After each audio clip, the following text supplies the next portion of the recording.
la donne change selon que vous considérez le problème du point de vue du bailleur de fonds, pour ne pas utiliser ce terme, donc de la seed, ou du point de vue de l'institution financière qui pourrait être Atlantic Bank International, par exemple. Donc je pense que c'est important de bien clarifier la contrepartie en question avant de répondre. Donc allez-y, Salah.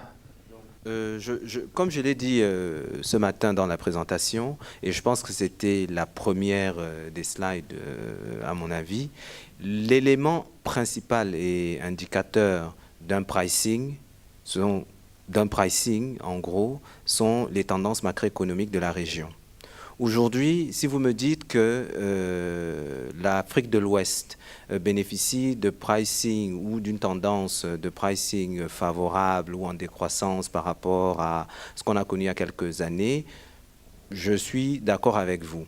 Mais lorsque des signatures souveraines lèvent à 5 ou 6%, ça nous donne déjà un indicateur de base, puisque pour nous qui sommes des multilatéraux, nous devons avoir des éléments d'appréciation qui sont des éléments d'appréciation sommaires et équivalents pour toutes les contreparties que nous avons.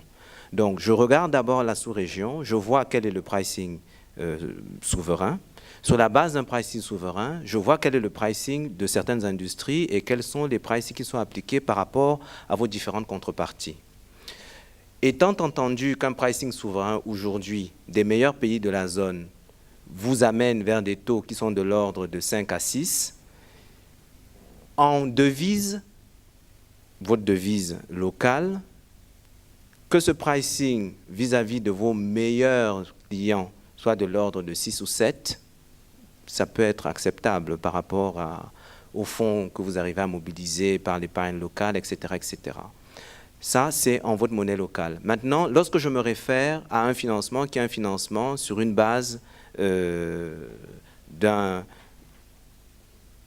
d'une monnaie étrangère, que ce soit du dollar ou de l'euro. Le pricing ne peut être inhérent au type de structure que j'ai en face, c'est-à-dire vous, la banque ABI, Atlantic Bank International, ou etc. Donc ce pricing, je dois en tenir compte. Le statut de votre institution, qu'elle soit régionale ou qu'elle soit uniquement locale, je dois en tenir compte. Donc, un pricing global en disant que sur l'Afrique de l'Ouest aujourd'hui, dans tel pays, les pricings sont à ce niveau et dans tel autre, les pricings sont à un autre, les pricings, nous les connaissons. Les restrictions de la Banque centrale en termes de taux, vous avez dit les taux prohibitifs, usuriers, le terme exactement, ces limites, nous les connaissons. Et nous savons aussi quels sont les pricing qui sont appliqués à vos clients. Donc, en réalité, nous ne venons pas dans ces marchés pour changer la nature de vos relations d'affaires. Nous venons en complément et en soutien à vos opérations. Donc, notre objectif n'est pas de venir vous imposer un pricing que nous estimons qui n'est pas compétitif. Réellement, nous connaissons le pricing. La relation d'affaires s'établit sur une base claire, mais cette relation d'affaires s'établit aussi sur notre connaissance de vos marchés, parce qu'on n'est pas en train de se fier uniquement à des éléments d'information qui sont externes. Ce sont des éléments internes et des éléments macroéconomiques globaux qui nous donnent une bonne idée de ce qu'est un pricing compétitif dans la sous-région et quel pourrait être un pricing similaire que vous recevez d'autres entités multilatérales, puisqu'on les connaît, on travaille avec, pour certaines d'entre elles, on discute. Donc, pour en revenir au pricing, je veux dire que nous tenons compte des réalités, nous tenons compte du marché, nous tenons compte des tendances globales, mais nous nous arrimons aussi aux éléments clairs macroéconomiques qui sont disponibles.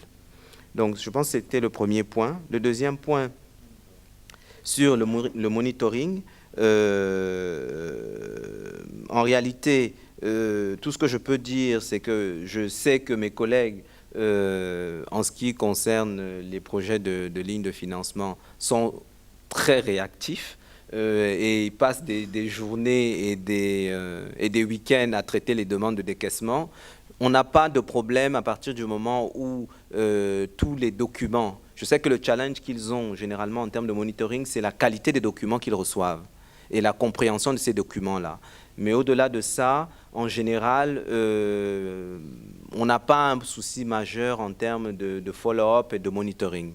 En général, c'est relativement rapide.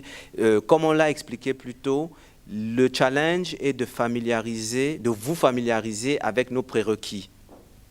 Connaître les documents, comment les remplir, s'assurer que la signature qui est envoyée est une signature validée, etc., etc. C'est généralement des soucis d'ordre de compliance. Vous avez bien envoyé la promesse d'achat avec la bonne date et la facture n'est pas antidatée, etc. C'est généralement ce genre de soucis qu'on me reporte. Hein. Généralement, c'est ça. Mais en réalité, à part ces problèmes de compliance, il n'y a pas de souci majeur en termes de réactivité. À ma connaissance, sur des gros montants, sur des montants moins importants ou sur des montants prérequis. En ce qui concerne le décaissement le jour même, comme Hamza l'a dit, de fait, entre le moment où les opérations sont approuvées au Conseil, le moment où les contrats doivent être discutés, les moments où les conditions précédentes doivent être validées et mises en place, etc., etc.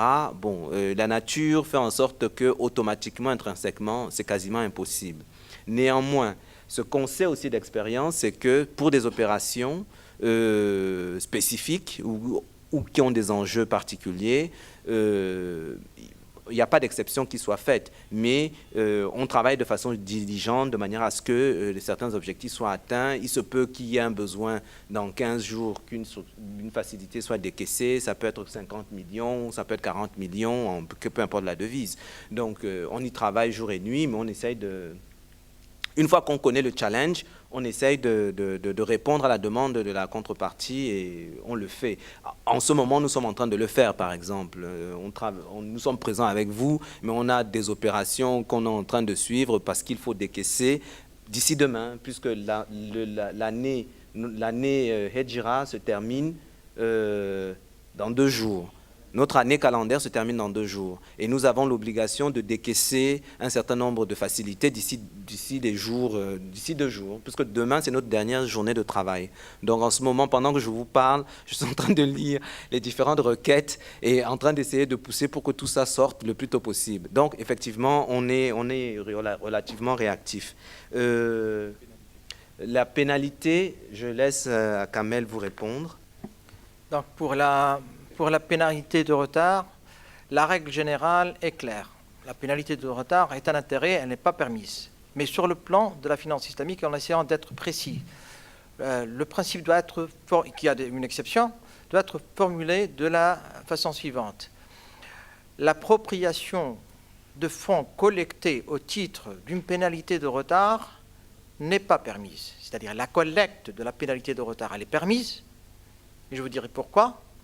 Mais c'est son appropriation qui n'est pas permise, et l'exception se situe au niveau des coûts réellement subis par l'institution financière causés par ce retard. Donc il faut prouver et justifier ces coûts-là. À ce moment, vous êtes habilité à vous approprier exactement de ces montants au titre de ces coûts-là. Pourquoi, si on ne va pas s'approprier de ces montants, pourquoi insistons pour avoir une clause de pénalité de retard et de dissuasion qu'on recherche pour garantir le sérieux et de l'institution et du client.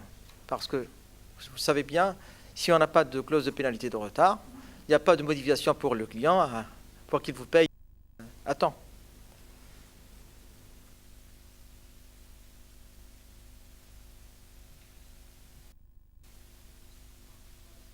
Bien sûr, la conclusion, les fonds que vous collectez, mais que vous n'êtes pas habilité à vous en approprier, quel est leur sort? Et ça doit être clairement mentionné au niveau du contrat. Elles sont utilisées pour les œuvres charitables, affectées à des fonds choisis par généralement l'institution financière ou l'ICD. Parfait, donc on va prendre une autre question. Volontaire, une dernière question? Non, pas de question? Une question. Coris Bank.